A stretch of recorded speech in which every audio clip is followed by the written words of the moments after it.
Hello दोस्तों, आज मैं फिर आप लोगों के सामने उपस्थित हूँ नए गुणन के साथ।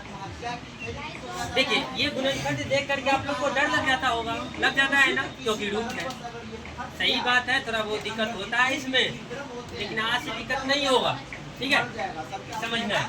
आइए बोर्ड पर देखिए क्या करना है। पहले इन दोनों को गुणा करना है। ठीक है, इन दोनों को गुना करना है, तो गुना करके हम बगल में दिखा देते हैं। √3y² गुना 6√3, इसको गुना करते हैं। ठीक है, गुना करेंगे तो √3 गुना √3 3 होता है। √3 गुना √3 3 गुना 6, तो कितना हो जाएगा छतरी 18y²। इस बात को शायद नहीं समझे होंगे, तो देखिए समझा रहे। जैसे आप अगर √a गुना √a करते हैं तो a होता है, √b गुना √b करते हैं तो b होता है। उसी तरह से हम गुना किए हैं, √3 गुना √3 किए हैं तो 3 हुआ है, और इसके साथ 6 गुना है तो 6 किए हैं, तो छतरी 18, ये y² हो गया 18y²। समझ गए होंगे कि इसका गुना कितना 18y² कैसे। ठीक है, चलिए इसको लिख लेते हैं कि 18y।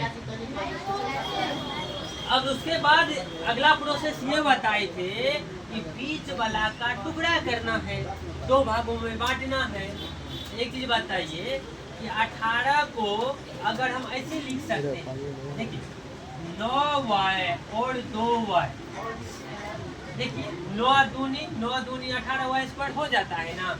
आज जोड़ने के बाद देखिए 11y² हो जाए, तो इसका मतलब ये जो टुकड़ा किए हैं एकदम से सही है, 9y और 2y। ठीक है, तो यहाँ पर हम लोग लिख सकते हैं √3y² प्लस का 9y प्लस का 2y प्लस 6√3। ठीक है, अब दिक्कत यहाँ होने वाला है कि कॉमन कैसे लिया जाए। यहाँ तक तो थोड़ा बहुत दिक्कत, यहाँ थोड़ा ज़्यादा दिक्कत यहाँ है कि कॉमन लेने में दिक्कत हो जाता है। चलिए टेंशन नहीं लेना है, कॉमन आज निकालने के लिए सिखा रहे हैं। चलिए देखिए, इसमें √3 है ना, इसको एक चीज अब बताइए, इस 9 को हम ऐसे लिख सकते हैं क्या? देखिए यहाँ पर ध्यान दीजिएगा, इस 9 को ऐसे लिख सकते हैं √3 गुना √3, ऐसे लिख सकते हैं। देखिए √3 गुना √3 किए तो 3 हो गया, ये 3 बोलिए 9 हो गया। तो कहने का मतलब इस 9 को ऐसे लिख सकते हैं 3√3 या गुना √3, क्योंकि ये √3 गुना करते तो 3 होता है, ये 3 नो ना। देखिए तो इसका मतलब यहाँ पर इसको ऐसे लिख सकते हैं। देखिए √3y², और इस टर्म को हम पूरा लिख देते हैं ताकि अच्छा से समझ में आए कॉमन। 3√3y और गुना में लिख देते थे √3।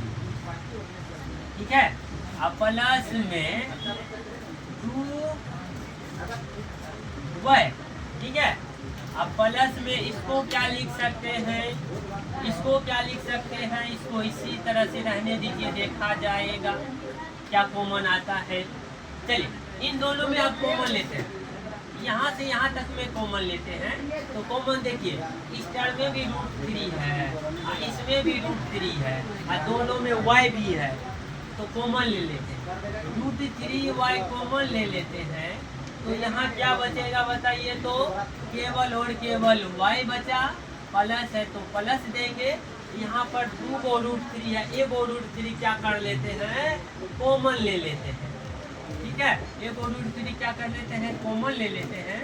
तो यहाँ पर क्या बच जाएगा 3√3। ठीक है, चलिए कोई बात नहीं। अब इन दोनों में देखिए, ये 2 से इन दोनों में ये भी कट रहा है 2 से, यहाँ तो 2 से कट ही रहा। इन दोनों में 2 कॉमन ले लीजिए, इसमें 2 कॉमन लीजिएगा तो यहाँ बचेगा y, और 2 से इसको भाग दीजिएगा तो 2 या 6, और रूट क्या हो गया 3। अब देख सकते हैं कि ये दोनों टर्म मिल रहा है, y + 3√3 y + 3√3। 3। इसका मतलब सही चल रहा है, अभी तक सही है। चलिए अब इन दोनों में कॉमन लेना है, इन दोनों में ये कॉमन आएगा y प्लस 3√3 और इसमें क्या बच गया 3y, सॉरी √3y और प्लस का 2। ये हुआ